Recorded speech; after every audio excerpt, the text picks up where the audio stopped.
In our package this afternoon, State of the Nation Address. President Tinubu announces palliatives, promises pay rise for civil servants. Government rolls out data accumulation system to aid gender-based violence victims.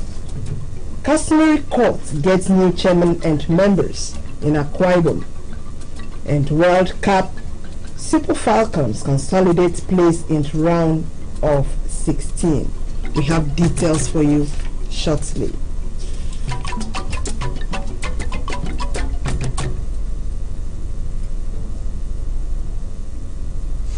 A very good afternoon and welcome to AKBC 45 News. I am Eyageno Paul. President Bola Tinubu last night told Nigerians that fuel subsidy has outlived its usefulness, saying in 2 months ₦1 trillion had been saved, ensuring that the money would be used for benefit of citizens and their families. In his second national broadcast to the nation, which focused on the current economic challenges, he said he decided to address the nation to get the citizens to share his vision regarding the journey to a better, more productive economy. For several years, I have consistently maintained the position that the first subsidy had to go. This once beneficial measure had outlived its usefulness. The subsidy cost us trillions of naira yearly, such as a vast sum of money would have been better spent on public transportation, health care, school, housing, and even national security. Instead, it was being funneled into the deep pocket and lavish bank account of a selected group of individuals. This group had amassed so much wealth and power that they became a serious threat to the fairness of our economy and the integrity of our democratic governance. To be blunt, Nigeria could never become the society it was intended to be as long as such small, powerful, yet unelected groups hold enormous influence over our political economy and the institutions that govern it. The whims of the few should never hold dominant sway over the hopes and aspirations of the many. If we are to be a democracy, the people and not the power of money must be sovereign.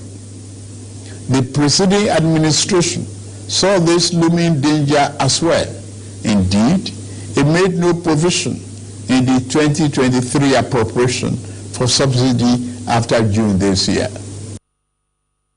He announced that part of the palliative program to be rolled is investment in 100 billion to acquire 3,000 units of 20-seater CNG-fueled buses between now and March 2024 to ensure affordable mass transit buses across the state and local governments.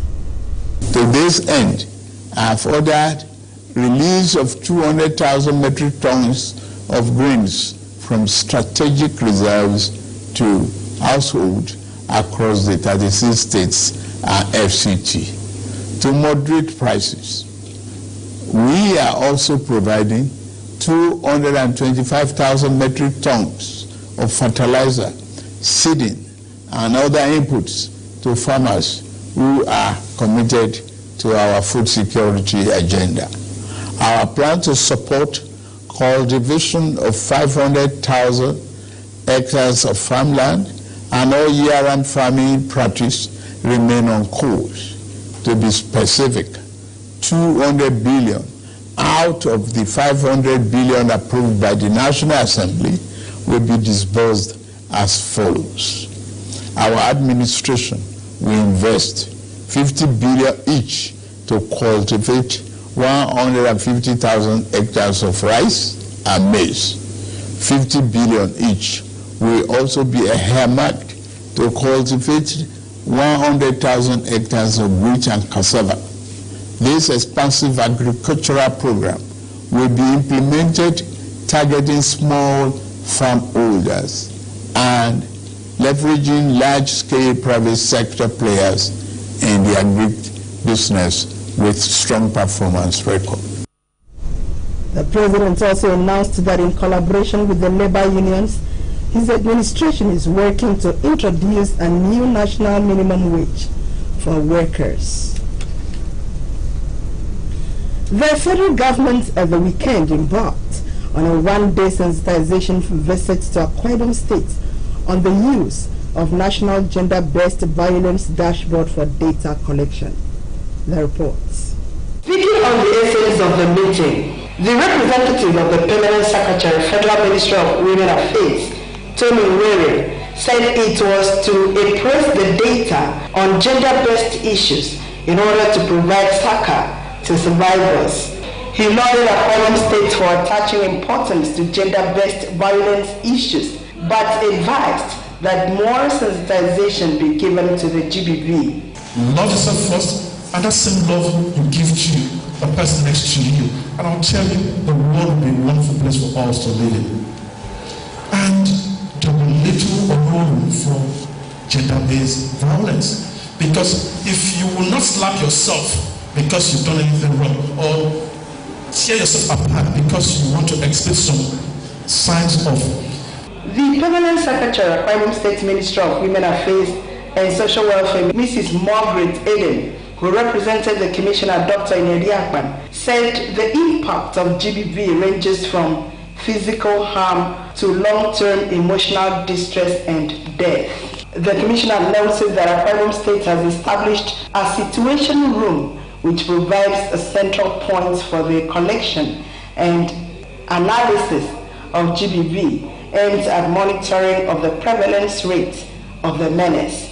Permit me to use this opportunity to appreciate all actors and service providers on all the GBV issues for the great work they are doing and for their commitment and passion in ensuring the reduction of gender-based violence within the state and for the prosecution of offenders, perpetrators.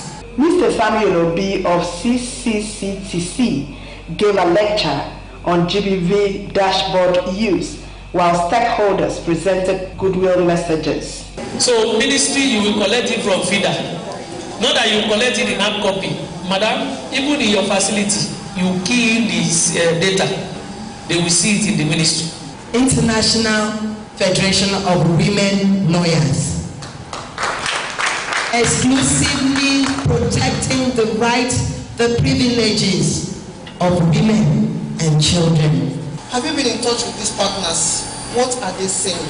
What are they doing? And so that person can bring his or herself to our office. It's not just receiving cases, you keep it.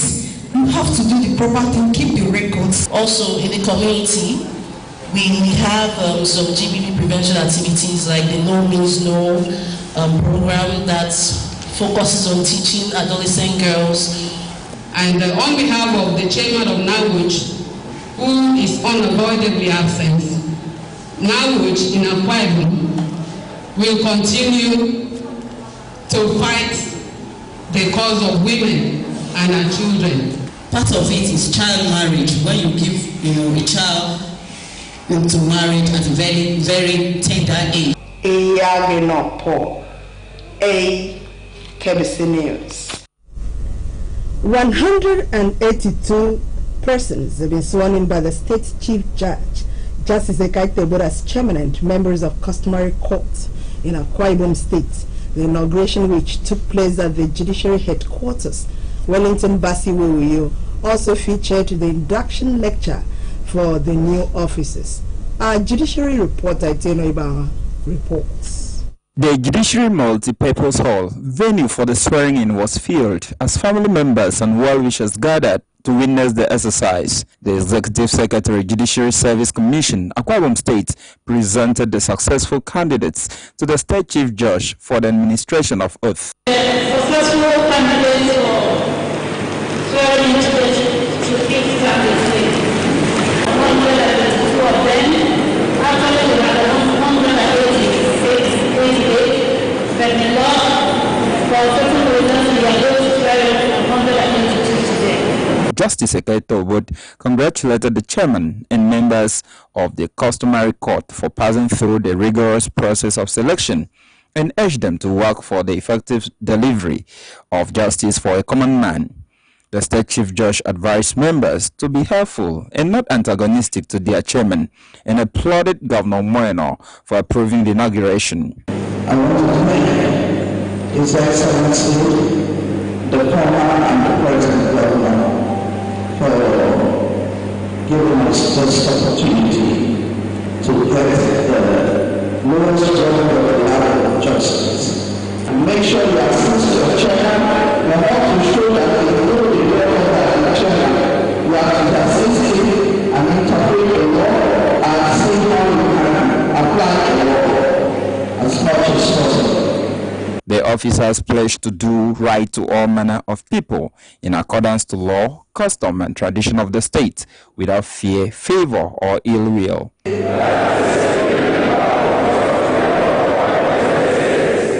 will discharge my duties in accordance with the Constitution of the Federal Republic of Nigeria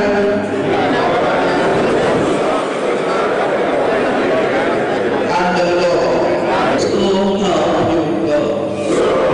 you God. The acting chief registrar, State Judiciary, congratulated the new officers for being found worthy to be selected, charging them to dispense justice to all. And you shall be duty bound to uphold the integrity of the judiciary by ensuring that no man is denied justice. Some of the officers, including two former staff of AKBC, Mr. Karetu Dosen of Onion District Court, Etinan, and Mr. Celestine Ekwere of Itreto District Court, Nsurubium, spoke with AKBC News. I am the assessor, the colors assessor, a member of the Onion District Court, Etinan.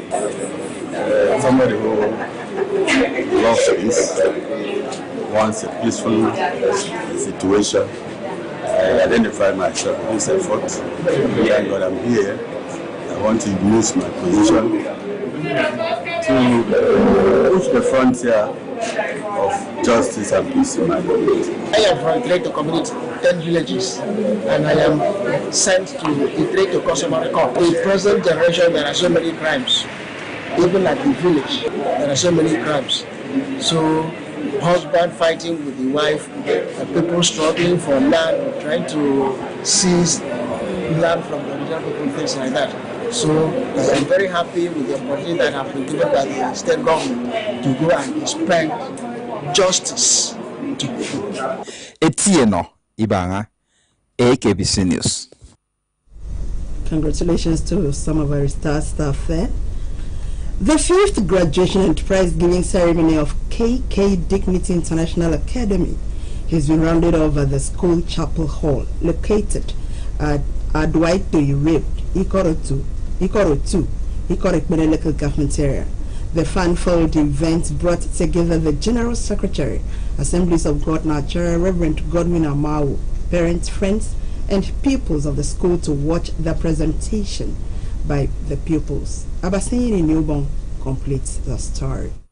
This ceremony featured the procession by the graduating class, talk shows, and song presentation. The proprietor of the school, who is also the General Secretary, Assemblies of God Nigeria, Reverend Godwin Amao, said KK Dignity International Academy is one of the best schools in Ikadepene with good infrastructures, learning equipment, and a well qualified, committed, and hardworking staff. He encouraged parents and guardians to send their words to the school, promising to strive to fulfill the mandate of making the institution a #1 citadel of learning. We pray for those blessings upon the habits in the future endeavors, whether they continue with us or leave us to become our masters elsewhere. We love the face the same and pray that it should not be. An associate professor Professor, Department of Human Anatomy, University of Uyo, and chairman on the occasion, Dr. Ibrahim Mo, commended the proprietor and staff of the school for painstakingly nurturing the pupils to become the hope of the next generation. First, you have to read the Bible, you have to pray. The next is your book. There is no other thing that will interest you, that should interest you, than your book. The principal of the school, Mr. Prince Ibekwe, attributed the pupils' academic excellence to good and sound teaching and commended the proprietor, management, and the pupils for the successes and good reputation the school has witnessed. The class valedictorian and the overall best pupil, Ms. Ubaba Basil Sharo, lauded the management of the KK Dignity International Academy for imparting on them and prayed God to lead their way as they bow out of primary school.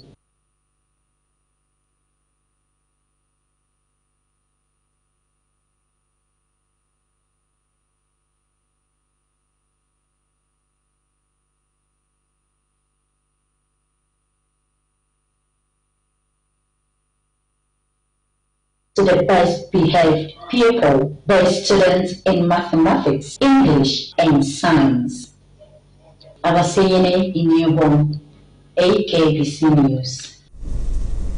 As members of the State Executive Council of Akwa Ibom resumed duties in their various ministries, the Sport Writers Association of Nigeria, SWAN, has felicitated Sir Mande Oko on his reappointment as commissioner. The association, in a letter signed by the chairman, Mr. Manakban, and secretary, Mr. Theophilus Udo, expressed confidence in Sir Oko's ability to consolidate on his previous achievements in sports.